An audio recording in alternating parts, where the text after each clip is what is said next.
So Patrick, what are the biggest challenges that COVID has presented in your opinion, and the biggest lessons that you've learnt from the experience so far? Right, I think the biggest challenges, I think one is just looking after the most vulnerable in society. So we early doors was big issues around who are the people who are shielding, where do they live, what support networks do they currently have, and what support would they need going forward. So obviously that was with trying to collate data from national level, understand national letters that were coming forward, what was happening at GPs, what's happening elsewhere. So it was a really big issue for us in terms of just understanding how we pull all that data together and collate it and to make sure those people were being protected. And then I think it's been a real issue for us in terms of supporting care homes. And that was a big issue very early in the process, and making sure that care homes are doing the right things around infection control, infection prevention. If they were having outbreaks in homes, how did we handle that? And another big issue for us all was just that the procurement chain, that supply line of protective equipment was a real issue for us and a real challenge for us. And one, making sure that we as a local authority had enough PPE for our own staff, whether that's the people out doing refuse collection or street cleansing, or whether it's people going into care homes or environmental health staff. So they were real issues for us. And then I suppose another big challenge for us is I'm going to have to go at the door. Sorry, someone's just come to the door. So I was talking about challenges, and obviously there's another one, working from home some days, and haven't answered the door. And then I think the other big issue was really fascinating for me was, as a chief executive, was just watching how in the first 3 or 4 weeks of this thing, we probably did 2 years of culture change really quickly, and working from home, and how people adapted. And it was quite interesting just to watch that challenge for senior staff and other staff throughout the organisation, managing that change. So COVID's been quite an interesting challenge for us in many ways, in terms of the vulnerable care homes, trying to do business as usual in terms of refuse collection and other things, and then just that whole transition to flexible, agile working. So, and then the big challenge for us going forward will be, even though shielding ends 1st of August, there's still a lot of vulnerable people out there who will be nervous about moving to being more independent again, doing things from themselves, so they will need to be supported in that transition. I'm very concerned around a lot of families who have been living at home, who traditionally you wouldn't see as being vulnerable or having difficulties, will be in a lot of difficulty. So a family might be, say, a traditional mother, father, 2 children who normally go about their life, work, home, school, and don't have any domestic issues. After several months of living together in lockdown, there will be domestic issues potentially, whether that's mental health issues or domestic violence or whatever. So coming out of this, there'll be a lot of people who will need support that traditionally wouldn't have needed support, and that will create great demands on our social care system and our mental health system, etc. And so that really concerns me, as well as our ability to support the people that we know about. And then there's pent-up demand of people who we don't know about, who will need support going forward. So it's going to be really challenging. I suppose on the back of that, just another challenge that I hadn't thought about was it's been really difficult for all of our looked after children. So our social workers having to be out and about, trying to get line of sight and see children who we know are in the looked after system, we know who are vulnerable. Can we just see that they're safe? Do we understand that they're safe, how they're being looked after through this time? So that was another challenge that I hadn't said earlier on. So it's been a really interesting time, and I think we've got some really interesting challenges ahead. So what do you think the main lessons learned are, should a similar crisis ever hit again, or we were to move into a second wave, or? I mean, I think the big issues are the lessons learned. One, as a society, we can really adapt really quickly. I think local authority has just stood up to the challenge. We've adapted, we've changed the way we work. But there is something around that, the whole planning for civil emergencies around, you do need to have adequate stores of PPE, but you also need to have really good supply chains. So it's not just about having it stored and being somewhere, you also need to be able to get it out there. And that's something that we must learn from and must have going forward is stores of, and then supplies of, and supply chains for PPE. I think lesson learned is how adaptable we are, how quick we can change. It's been really good. And then in terms of a second wave, I think it's locking down quickly. So it's having the data. So the real lessons learned for me, and I think for taught my public health teams is, we need data. We need to know who's been tested. We need to know where they live if they've tested positive, so that we can get in touch with them. We can do the contact and tracing work at a local level. And that way you can get on top of things at a much more quickly. If you're waiting for data to go through a national system that doesn't respond quickly, then it's very difficult to lock something down and go on top of it very quickly. So there's this thing for me about government trusting us, that at a local level, we know what we've got. Really great professionals who work in local government who know how to deal with civil emergencies. They know how to deal with outbreaks of infections. They know how to control them, because we do it. We do it every day. We do it all the time. So if there's an outbreak in a restaurant of salmonella or E. coli in a local butcher's, or influenza in a school, we are trained and we have the individuals who know how to deal with that. We know how to close it down. We know how to do the contact tracing, etc. So there feels a disconnect for me between government really understanding what local government does on a daily basis and what local government can do in a crisis.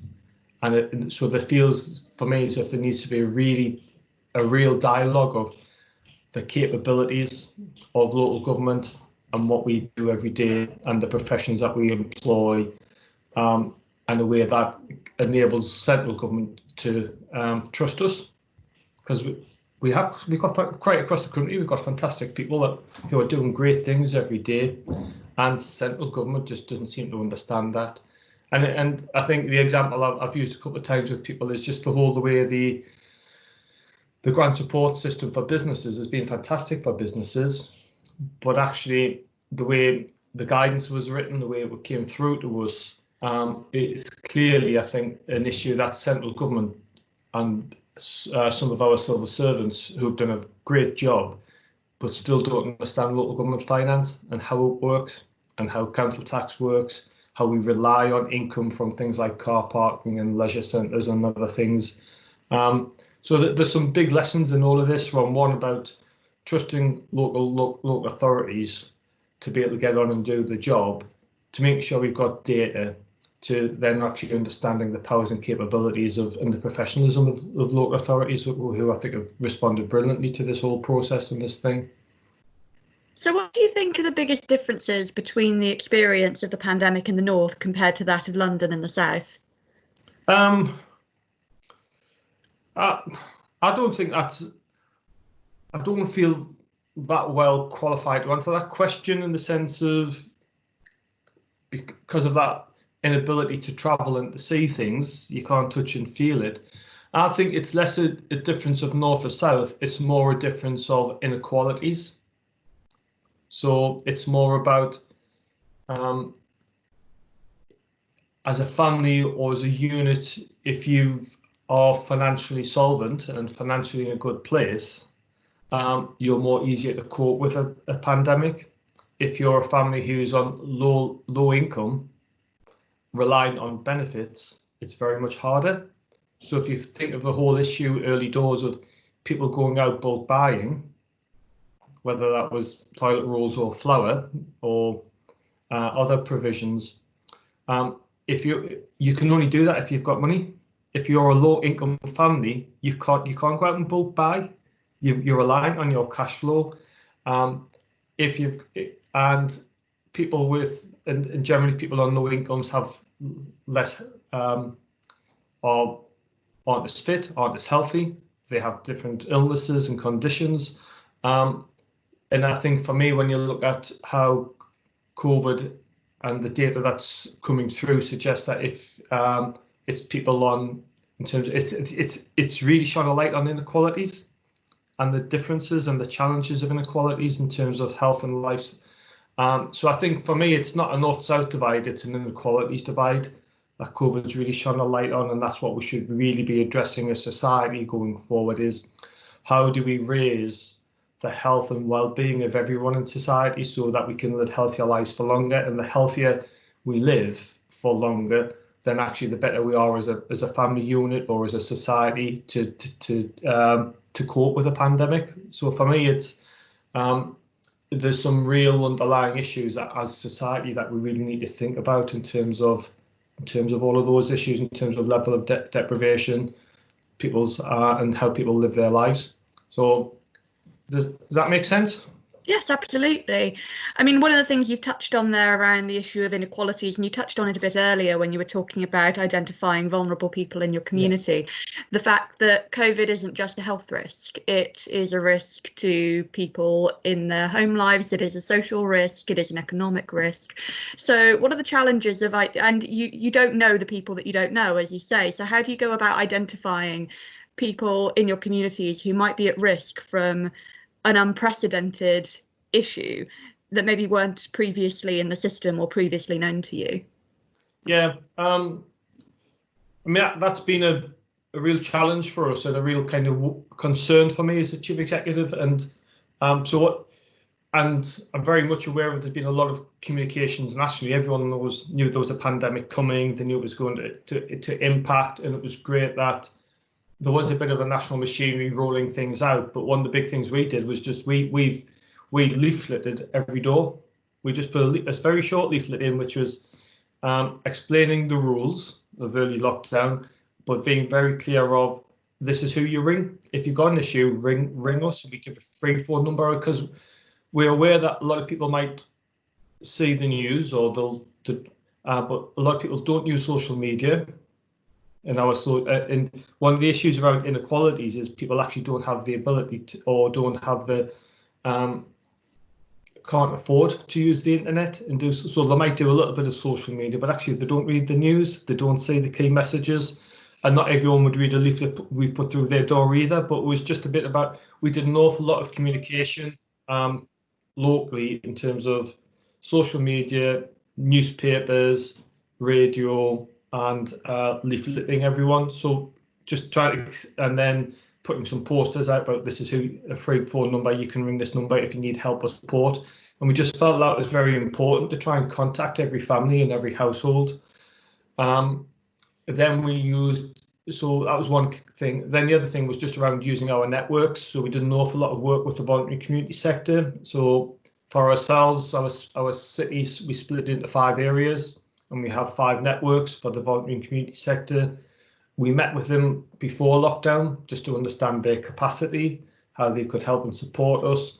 And they've been fantastic in terms of they know people in our community, so that maybe ways local authority don't, or they'll know someone who knows someone who knows someone kind of thing. And so it's been through those informal networks as well that you find out someone is living alone, they are isolated, they do need support, and therefore we kick that in.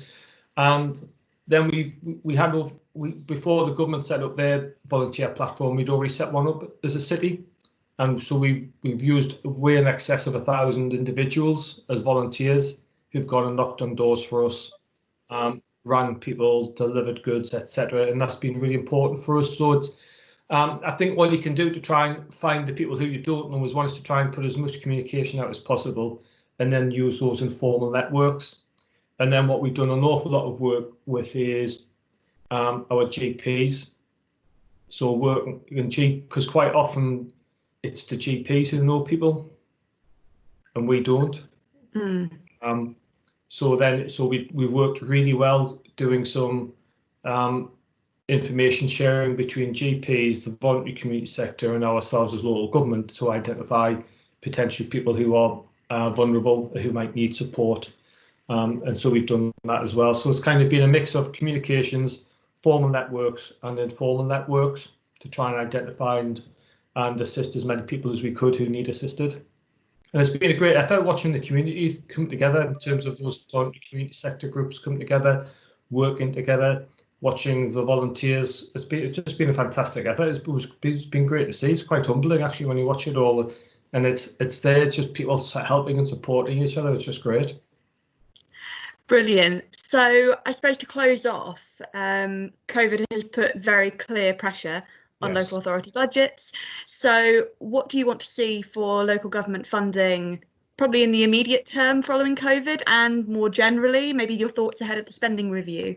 Yeah, I mean, I'm looking at our city and I'm looking at what we need to do. We've got big regeneration plans as local authority. Obviously, that requires capital investment, and we've identified some of our own capital investment, as well as requiring support from the private sector, from government. Those plans are at risk now because of our revenue position.